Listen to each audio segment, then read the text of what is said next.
C'est interdit, Artyom. Ouvre. Allez, ouvre, je te dis. Le chef de la station a dit... il a dit de ne laisser sortir personne. Tu me prends pour un imbécile, c'est ça? Qui ça, personne? Comment ça, personne? J'ai des ordres, moi, en vue de protéger la station contre les radiations. Je ne dois pas ouvrir. J'ai reçu des ordres. Tu comprends? C'est Sukhoi qui t'a donné cet ordre? Mon père adoptif? Allez, ouvre. Je vais me faire taper sur la tête par ta faute, Artyom. Eh bien, je vais le faire moi-même, puisque tu ne le peux pas. Allô, Sunsage? Je vous appelle du poste de garde. Il y a votre Artyom qui est là. Qu'est-ce que j'en fais? D'accord. On attend. T'as fait ton petit rapport, hein? Bravo, Nikita. T'as cafeté. Dégage. C'est pas ça qui va m'arrêter. Je remonterai de toute façon. Mais à cet instant, deux autres gardes sortirent du poste, se glissèrent entre Artyom et la porte, et le repoussèrent mollement. Ce dernier, perclus de fatigue, des poches sous les yeux, pas encore remis de son expédition de la veille, n'avait pas la force de venir à bout de deux factionnaires, même si personne n'avait l'intention de se battre avec lui. Des curieux commencèrent à affluer, des garçons crasseux aux cheveux transparents comme du verre, des femmes boursouflées aux bras bleuis et ankylosés, à force de lessive dans l'eau glacée, des fermiers exténués qui travaillaient dans le tunnel de droite, prêts à fixer de leur regard vide n'importe quel spectacle. Ils parlaient entre eux à voix basse en dévisageant Artyom. Ou peut-être pas. Leur expression était impossible à lire. Il passe son temps à aller et venir. Mais qu'est-ce qu'il cherche donc? Et à chaque fois, il ouvre bien grand la porte, alors que ça fait entrer les radiations d'en haut. Qu'il soit damné. Écoute, tu peux pas dire ça. Faut pas parler de lui comme ça. Il nous a quand même tous sauvés. Et tes gamins avec les autres. Sauvés, ouais. Et maintenant, il fait quoi? C'est pour ça qu'il les a sauvés, mes mômes? Parce qu'il en bouffe du Röntgen là-haut. Et nous en fait tous profiter par la même occasion. Qu'est-ce qu'il peut bien aller foutre là-haut? Voilà la question. Si au moins il y avait quelque chose qui en valait la peine. Au milieu de ces figures en parut soudain une nouvelle, la plus importante de toutes. La moustache négligée, deux fins cheveux blancs jetés en un pont au-dessus de la calvitie, les traits taillés à la serpe, nulle rondeur. Le visage était dur, caoutchouteux, comme si on avait momifié l'homme vivant. Sa voix était à l'avenant, desséchée. Dispersez-vous. Vous m'avez entendu? Voilà Sukhoi. Sukhoi est arrivé. Qu'il s'occupe de son gars. Sacha. Encore, Artyom? Nous en avons pourtant discuté ensemble. Ouvre, Sacha. Et alors, on n'a pas compris ce que j'ai dit? Circulez, y a rien à voir. Quant à toi, suis-moi. Au lieu d'obtempérer, Artyom s'assit sur le sol froid en granit poli et s'adossa contre le mur. Ça suffit. Sukhoi forma muettement ces mots du bout des lèvres. Les gens parlent bien assez dans notre dos. Il faut que j'y aille. Je le dois. Il n'y a rien à trouver là-haut. Je t'en ai déjà parlé, Sacha. Nikita, c'est fini de bâiller aux corneilles, oui? Allez, reconduis-moi tout ce petit monde. Oui, Sunsage. Bon, qui a besoin de se faire expliquer entre quatre yeux ce qu'a dit le chef? Allez, dégagez. Bougez-vous le train. S'égosilla Nikita en chassant l'attroupement. Tu racontais n'importe quoi. Écoute. Sukhoi laissa s'échapper l'air qui le gonflait. se ramollit, se rida et s'assit à côté d'Artyom. « Tu te tues à petit feu. Tu crois que cette tenue te protège des radiations? C'est une passoire. Un sari te serait plus utile. Et alors? Même les stalkers ne montent pas aussi souvent que toi à la surface. As-tu seulement regardé à quel point tu es irradié? Est-ce que tu veux vivre ou crever? Je suis certain de l'avoir entendu. Et moi, je suis certain que c'est une hallucination. Il n'y a plus personne pour nous envoyer des signaux. Plus personne. Artyom, combien de fois faudra-t-il que je te le répète? Il ne reste rien ni personne à part Moscou. Et nous dedans. Je ne le crois pas. Parce que tu penses que j'en ai quelque chose à faire de ce que tu crois ou non. En revanche, si tu commences à perdre tes cheveux, oui, ça me concerne. Si tu commences à chier du sang, oui, ça me fait quelque chose. Tu veux finir avec les bijoux de famille ratatinés? Artyom haussa les épaules et pesa en silence le pour et le contre. Sukhoi attendit. Je l'ai entendu, ce jour-là, sur la tour, dans la radio d'Ullman. À part toi, personne n'a jamais rien entendu. Et pourtant, voilà des années qu'on écoute. Les ondes sont muettes. Alors? Moi, je monte. Point final. Artyom se remit debout en étirant le dos. Je veux des petits-enfants, lui dit Sukhoi, toujours assis. Pour qu'ils vivent ici? Sous la terre? Dans le métro, le corrigea Sukhoi. Dans le métro, acquiesça Artyom.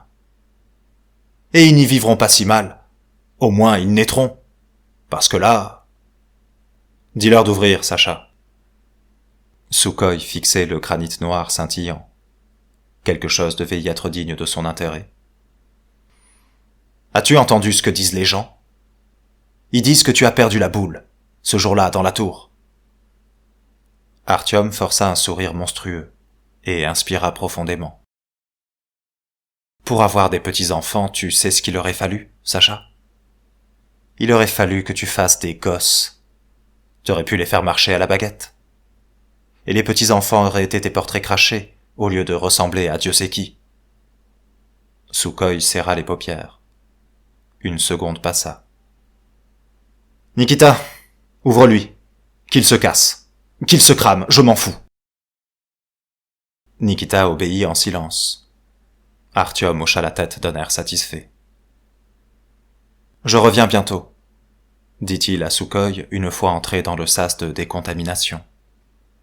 L'autre se releva en s'appuyant lourdement sur le mur, présenta à Artyom son dos courbé, et quitta les lieux en polissant les dalles de marbre. La porte du sas tonna en se verrouillant. Une ampoule blanche, 25 ans de fonctionnement garanti, s'alluma au plafond et éclaira la pièce de la faible lueur d'un soleil hivernal, qui rebondit sur la faïence sale dont étaient tapissées toutes les surfaces à l'exception d'un mur métallique. Il y avait une chaise en plastique déglinguée pour reprendre son souffle ou nouer ses lacets. Une tenue de protection fatiguée pendue sur un crochet, un collecteur d'eau au sol et un tuyau pour la décontamination. Enfin, un combiné bleu semblable à celui d'un téléphone public pendait le long du mur. Artyom se glissa dans la combinaison trop grande, comme si elle appartenait à un autre. Sortit un masque à gaz de son sac, en détendit l'élastique de fixation, se le passa sur la tête, cligna des yeux en s'habituant à regarder le monde à travers 2 petites fenêtres rondes et sales. Puis il saisit le combiné. « Je suis prêt !» Des mécanismes grincèrent sous l'effort, et le mur métallique, pas un mur, non, un ventail hermétique, monta lentement. La laine du dehors, au relent froid d'humidité stagnante, s'engouffra. Artyom frissonna. Il hissa le sac à dos sur ses épaules avec l'impression de charrier un corps inerte. Les marches usées et glissantes d'un escalator interminable filaient vers le haut. La station VDNKH était enfouie à 60 mètres sous terre. une profondeur suffisante pour ne pas souffrir de l'impact des bombes conventionnelles. Bien sûr, si une tête nucléaire s'était abattue sur Moscou, il n'en serait resté qu'une combe vitrifiée. Mais toutes les têtes nucléaires avaient été détruites par des systèmes de contre-mesure à haute altitude, au-dessus de la ville. Aussi, seuls leurs débris étaient tombés sur la cité, certes radioactifs, mais incapables d'exploser. À cause de cela, Moscou se dressait presque entièrement préservé, comme une momie pouvait ressembler à un roi mort. Les bras à leur place, chaque jambe à la sienne, un sourire. Les autres villes n'avaient pas disposé de batteries antimissiles. Artyom laissa échapper un gémissement en ajustant son sac à dos, se signa à la dérobée, glissa ses pouces sous les lanières trop lâches pour sécuriser le pactage, et commença l'ascension.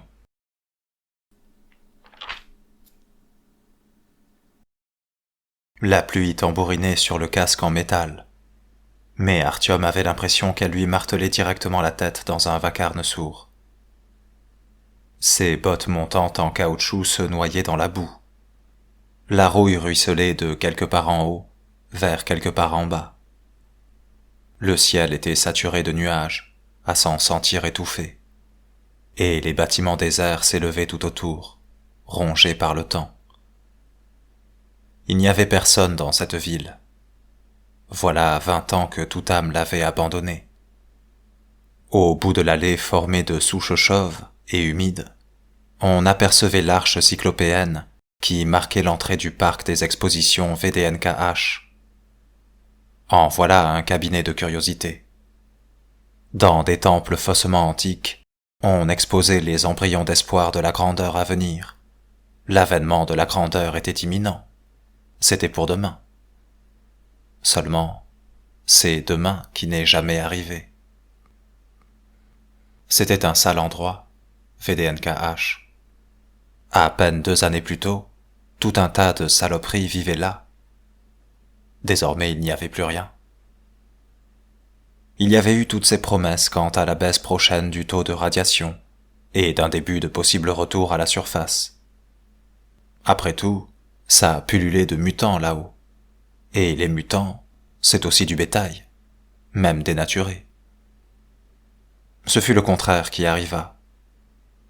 La Terre se libéra de sa gangue de glace, se mit à respirer et à transpirer. Le niveau de radioactivité fit un bond.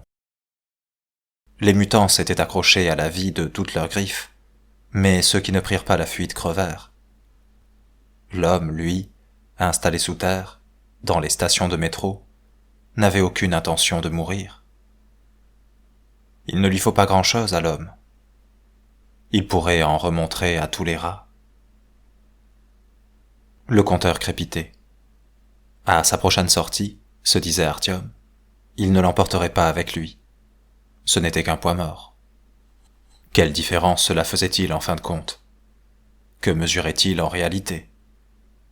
Tant qu'il n'aurait pas atteint l'objectif qu'il s'était fixé, le compteur pouvait crépiter tout son soûl.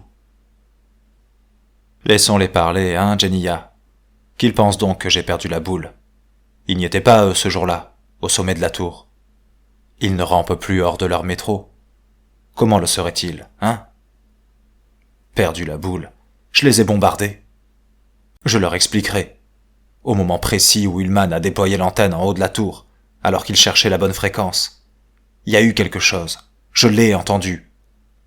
Et non, connard, je n'ai pas rêvé. Il ne me croit pas. L'échangeur routier s'élevait au-dessus de sa tête. Les rubans d'asphalte avaient ondoyé, et s'étaient figés après s'être débarrassés des voitures qui étaient tombées dans tous les sens, certaines sur leurs roues, d'autres sur le dos, et avaient rendu l'âme dans ses postures. Artyom balaya les environs d'un rapide coup d'œil, et gravit la langue parcheminée de la bretelle d'accès à l'estacade. La distance qu'il avait à parcourir n'était pas très longue. 1 kilomètre, 1 kilomètre et demi tout au plus. Non loin de l'accès suivant saillaient les gratte-ciels tricolores, fièrement barbouillés de blanc, de bleu et de rouge. Le temps avait tout repeint à sa manière, en gris. Pourquoi il ne me croit pas? Parce que c'est comme ça, voilà tout. Bien sûr que personne n'a entendu les indicatifs.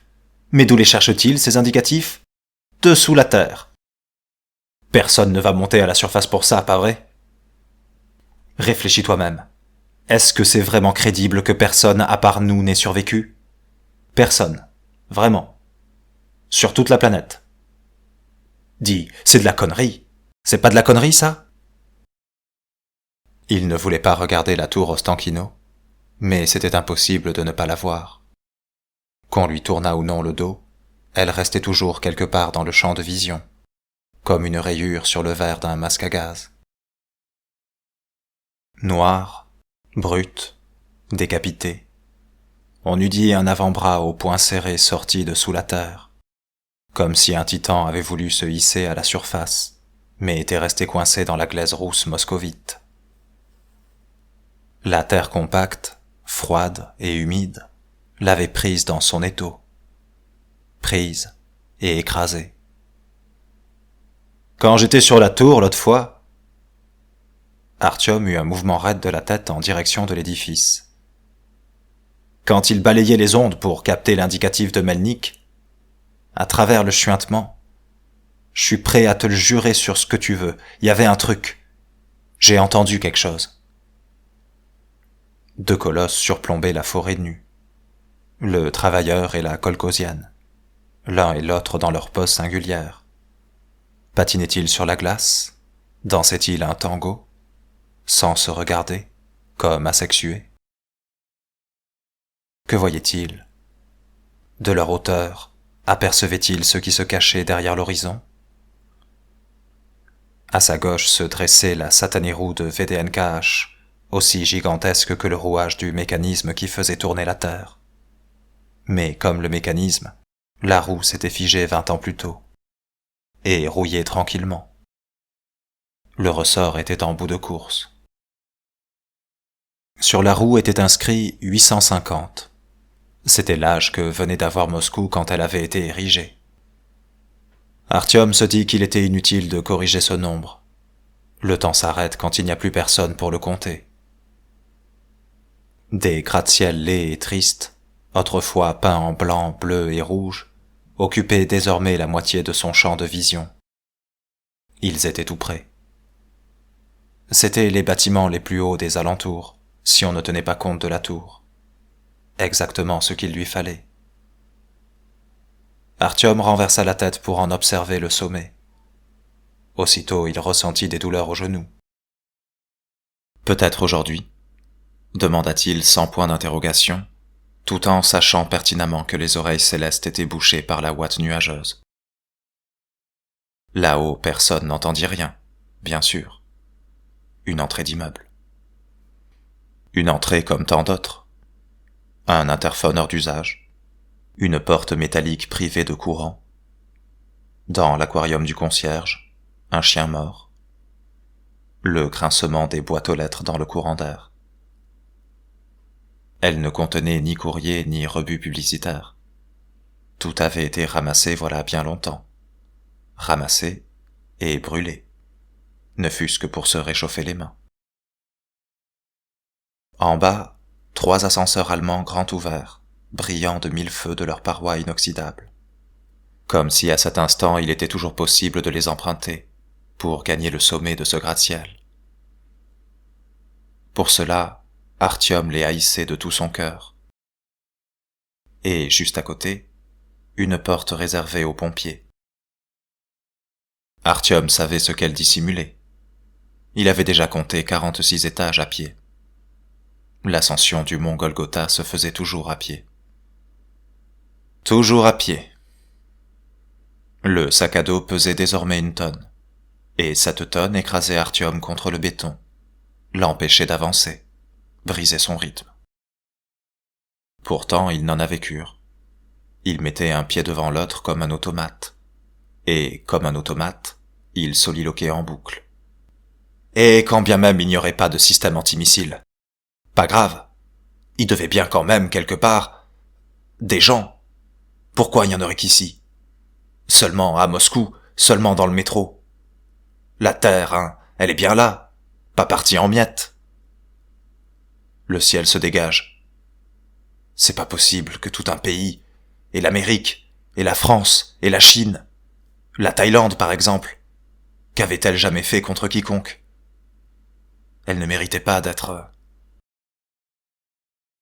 Bien sûr, du haut de ses 26 ans, Artyom n'était jamais allé ni en France ni en Thaïlande.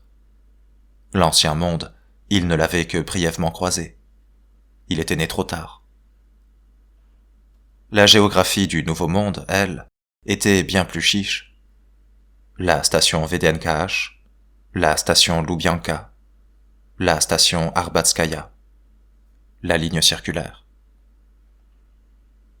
Pourtant, en louchant sur les clichés de Paris ou de New York, sous leur pellicule de moisissure, dans les rares magazines touristiques, Artyom avait le sentiment que ces villes existaient encore, qu'elles tenaient encore debout, qu'elles n'étaient pas mortes, qu'elles l'attendaient peut-être. Et pourquoi? Et pourquoi seul Moscou aurait survécu? C'est pas logique, Genia. Tu comprends? Ce n'est pas logique. Et ça veut dire tout simplement qu'on ne peut pas les capter. Leur indicatif. Pour le moment. Il suffit de persévérer. Il ne faut pas baisser les bras, c'est hors de question. Le gratte-ciel était désert. Pourtant, il bruissait. Il vivait. Le vent s'engouffrait par les balcons, claquait les portes, sifflait dans les cages d'ascenseur, tintinabulait dans les cuisines, s'agitait dans les chambres à coucher, se faisait passer pour les maîtres des lieux de retour chez eux. Mais Artyom ne lui faisait plus confiance, ne prenait plus la peine de se retourner, et ne perdait pas son temps en visites de courtoisie. Il savait très bien ce qui se cachait derrière ces portes toujours en mouvement. Des appartements pillés, où seuls quelques clichés jonchaient encore le sol. Des photos-souvenirs laissés par les défunts à l'intention de personne, entre des meubles trop volumineux pour qu'on les emporte dans le métro, ou dans l'autre monde. Dans d'autres bâtiments, le souffle des explosions avait détruit les fenêtres. Ici, les vitres avaient tenu bon.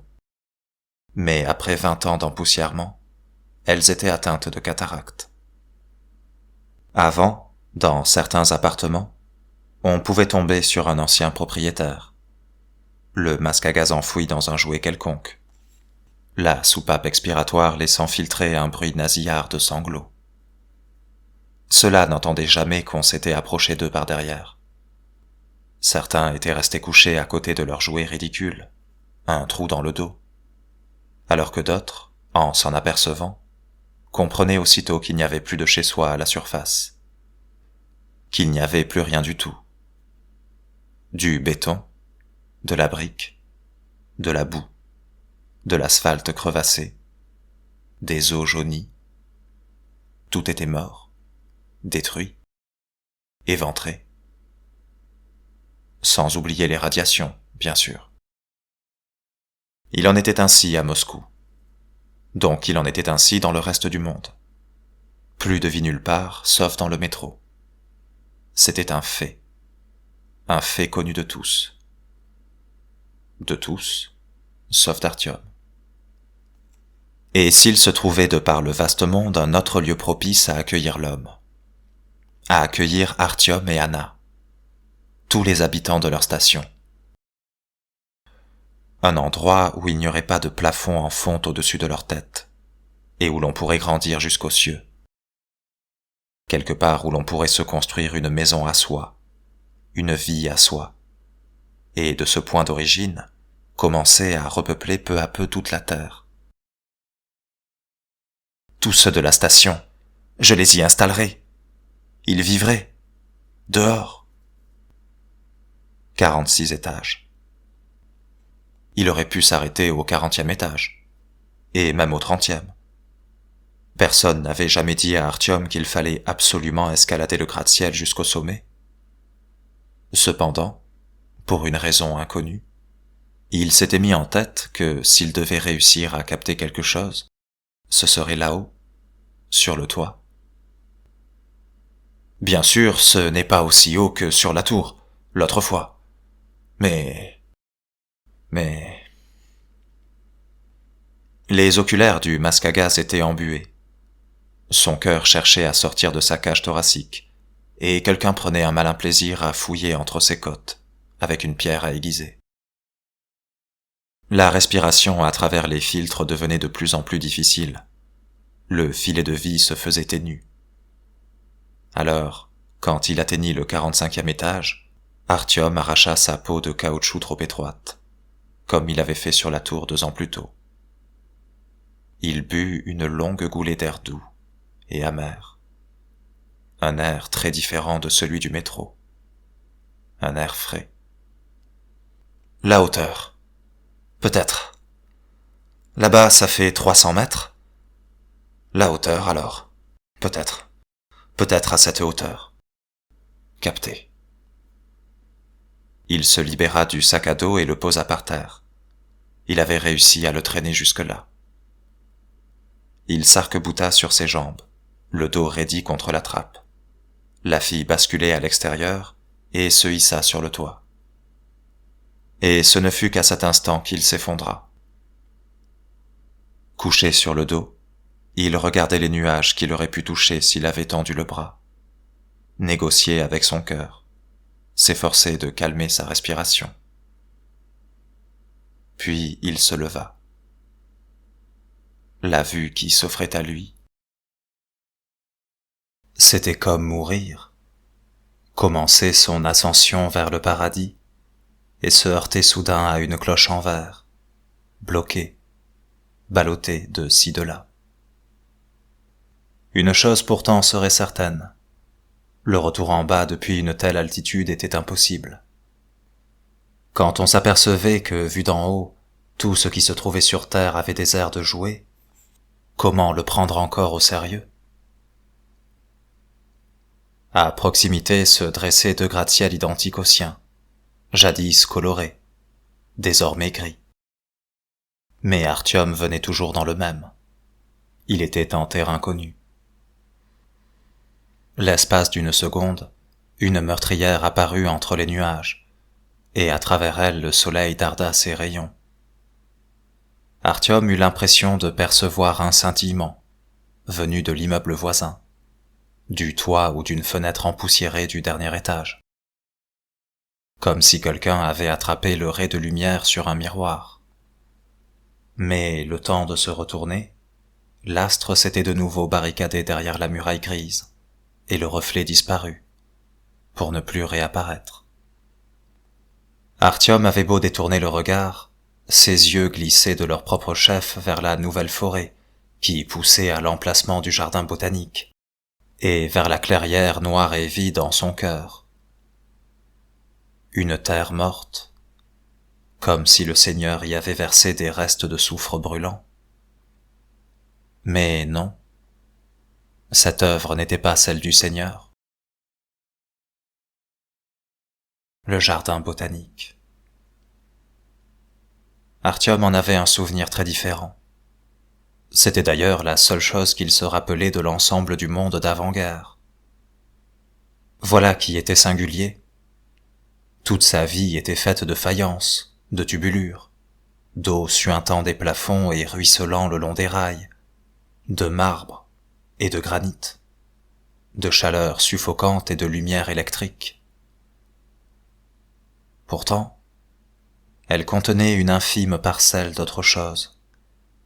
Un frais matin de mai, une verdure à peine éclose sur des arbres élancés, des allées du parc recouvertes de dessins multicolores à la craie, la queue épuisante devant le glacier, la glace elle-même, dans son gobelet en gaufre, non pas banalement bonne, mais purement divine. La voix maternelle, atténuée et déformée par les ans comme par des câbles téléphoniques en cuivre. La chaleur de sa main à laquelle il s'agrippait de toutes ses forces pour ne pas la perdre et s'égarer. Mais était-il réellement possible de se rappeler tout cela?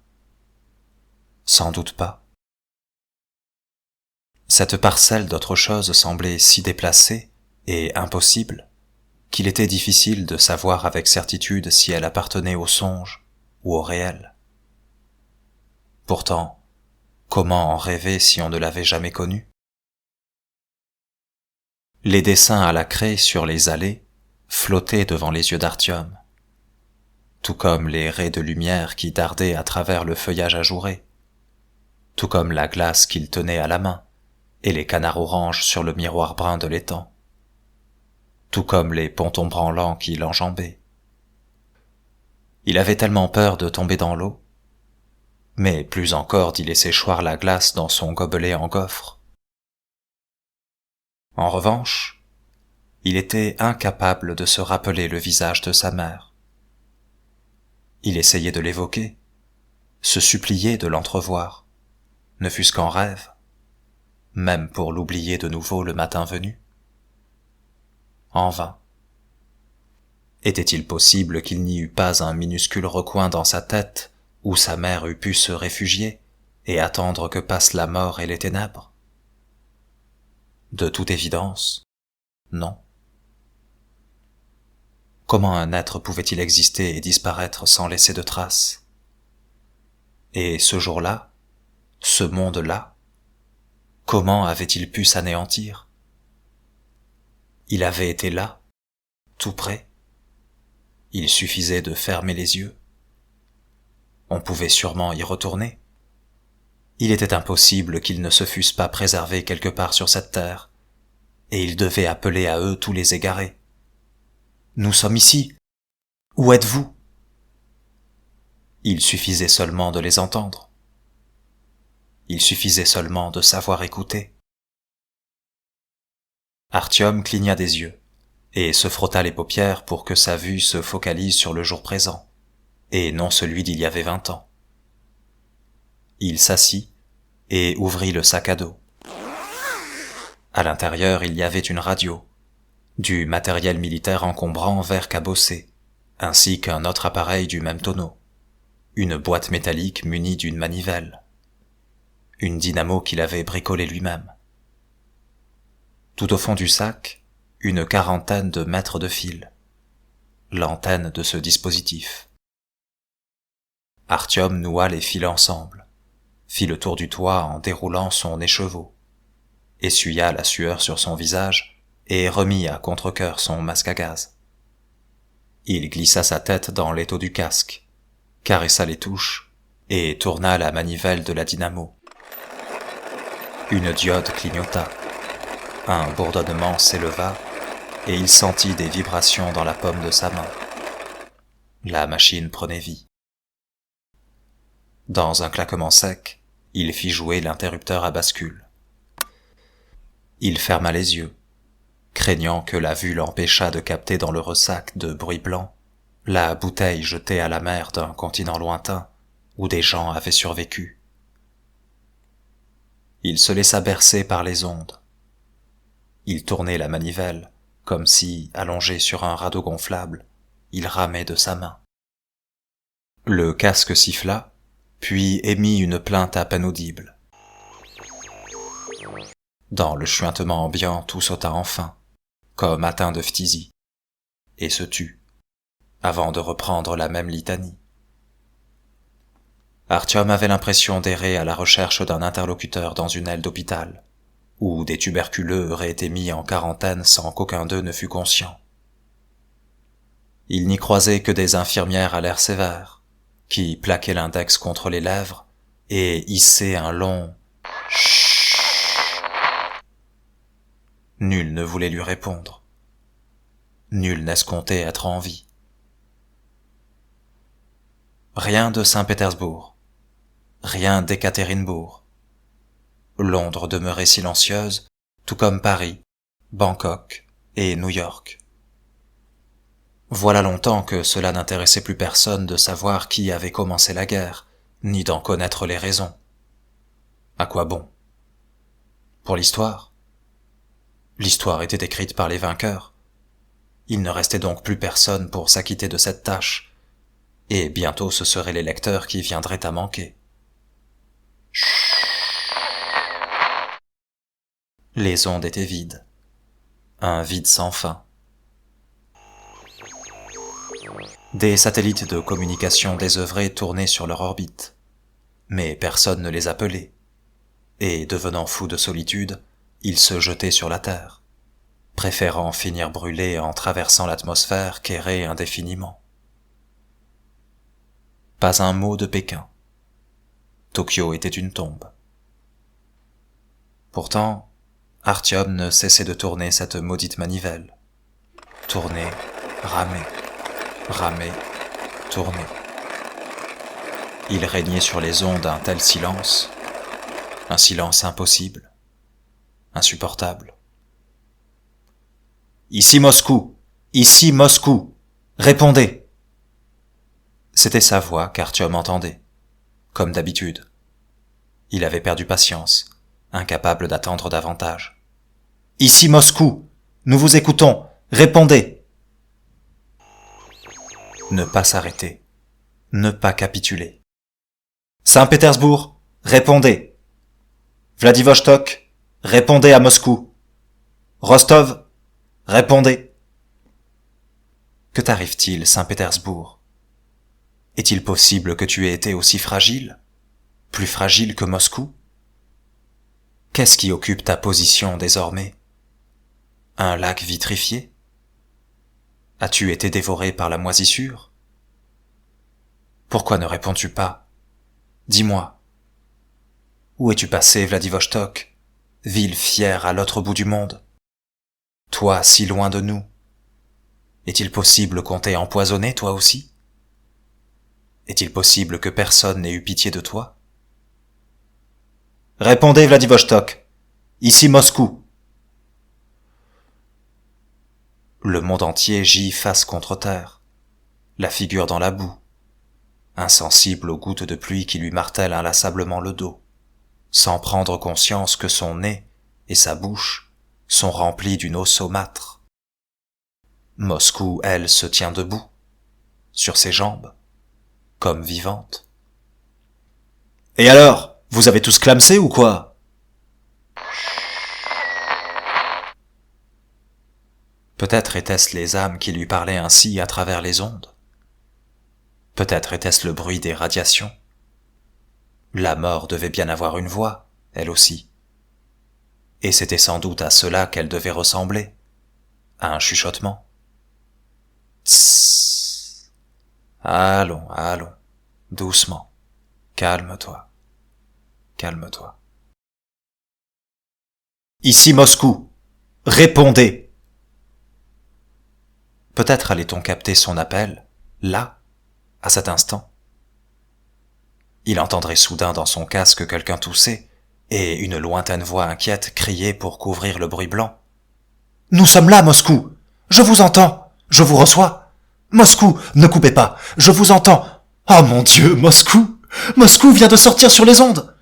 Combien avez-vous de survivants? Nous sommes une colonie de 25 000 personnes. La terre est propre, la radioactivité nulle, l'eau n'est pas contaminée. De la nourriture? Bien sûr, oui. Et des médicaments? Nous armons une expédition pour venir vous secourir. Tenez bon surtout. Vous m'entendez, Moscou? Surtout, tenez bon. Le néant. Ce n'était pas une séance de radiophonie, mais de spiritisme, qui, pour Artyom, se soldait toujours par un échec. Les esprits qui l'invoquaient refusaient de le visiter. Il se sentait bien mieux dans l'au-delà. Il regardait sa frêle silhouette courbée lors de rares trouées dans les nuages, et se contentait de ricaner. « Quoi? Venir chez vous? Oh non, merci bien. » Du bruit blanc.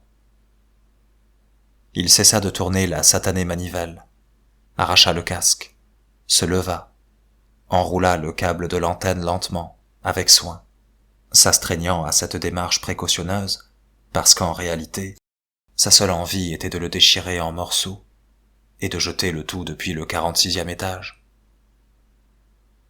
Il rangea son équipement dans le sac à dos, cala ce diable tentateur sur ses épaules et le descendit vers la surface, vers le métro, jusqu'au lendemain. T'as procédé à la décontamination ? Demanda la voix nasillarde qui sortait du combiné bleu. Affirmatif. Parle plus fort. Affirmatif. Il l'a fait. Ouais. La voix ne semblait pas convaincue, et Artyom jeta le combiné contre le mur dans un mouvement haineux. Des rouages grincèrent à l'intérieur de la porte en débloquant les verrous. Puis elle laissa échapper un long gémissement en s'ouvrant. Et le métro gratifia Artyom de son haleine lourde, qui sentait le renfermer. Sukhoi venait toujours l'accueillir sur le seuil. Soit il sentait le moment du retour d'Artyom, soit il ne quittait pas les lieux du tout. Tout compte fait, ce devait être une intuition. « Comment vas-tu » demanda-t-il d'une voix dénuée de colère. Artyom haussa les épaules. Sukhoi l'examina du regard avec bienveillance, comme on le ferait avec un enfant. « Il y a un homme qui te cherche. Il est arrivé d'une autre station. » Artyom se redressa. « Un envoyé de Melnik ?» Quelque chose tinta dans sa voix, comme une douille qui percuterait le sol. Était-ce de l'espoir ? De la pusillanimité ? Autre chose ? Non, c'est un vieil homme. Quel vieil homme ? Toutes les forces qui lui restaient, gardées pour le cas où son père adoptif confirmerait la présence d'un envoyé de Melnik, quittèrent aussitôt Artyom, qui ne voulait plus qu'une seule chose, s'allonger. Homer. Il a dit s'appeler Homer. Tu le connais ? Non. Je vais aller dormir, Sacha. Elle ne bougea pas d'un iota. Est-ce qu'elle dort ou non ? Se demanda Artyom. Il s'était interrogé de manière purement formelle, car compte tenu de sa propre fatigue, il n'avait que faire d'élucider si elle dormait réellement ou si elle faisait semblant. Il abandonna ses vêtements en tas à côté de l'entrée, se frotta les épaules pour les réchauffer, se colla à Anna pour profiter de la couverture. En eussent-ils possédé une autre, il n'aurait pas pris cette peine. Il lui semblait que l'horloge de la station affichait 7 heures du soir. Anna devait se lever à 10 pour aller travailler à la champignonnière. Artyom, lui, en avait été exempté en qualité de héros, à moins que ce ne fût en qualité d'invalide. Les autres tâches, il s'en acquittait selon son bon vouloir. Il se levait quand elle rentrait du travail et partait à la surface, plongé dans les bras de Morphée quand elle faisait encore semblant de dormir. Il vivait ainsi, en opposition de phase, dans un même lit, mais dans des dimensions différentes. Avec précaution, pour ne pas la réveiller, Artyom commença à s'enrouler dans le tissu rouge surpiqué. Anna le sentit, et sans un mot tira violemment la couverture dans l'autre sens. Au bout d'1 minute de cette confrontation puérile, Artyom capitula et resta allongé, nu, sur le bord du lit. « Super !» lâcha-t-il. Elle ne répondit rien. Qu'est-ce qui fait qu'une ampoule qui commence par briller intensément s'éteint un jour ? Il s'allongea à plat ventre, la tête dans l'oreiller. Dieu merci, ils en possédaient 2. Le réchauffa par sa respiration et s'endormit ainsi. Dans un rêve perfide, il vit une Anna différente, rieuse, combative, qui le taquinait joyeusement. Elle paraissait si jeune. Combien de temps s'était-il écoulé ? 2 ans ? 2 jours ? Dieu seul savait quand tout cela s'était produit. À ce moment-là, ils avaient tous les 2 l'impression d'avoir l'éternité devant eux. Alors voilà, tout cela s'était produit une éternité auparavant. Dans son rêve, il avait tout aussi froid, mais c'était à cause d'Anna qui le faisait courir nu d'un bout à l'autre de la station, par jeu et non par haine. Et quand il s'éveilla, dans l'inertie du songe, il crut pendant 1 minute que l'éternité n'était pas encore terminée, qu'Anna et lui se trouvaient quelque part au milieu. il voulut l'appeler, lui pardonner, tourner leur déclin en dérision. Puis il se souvint.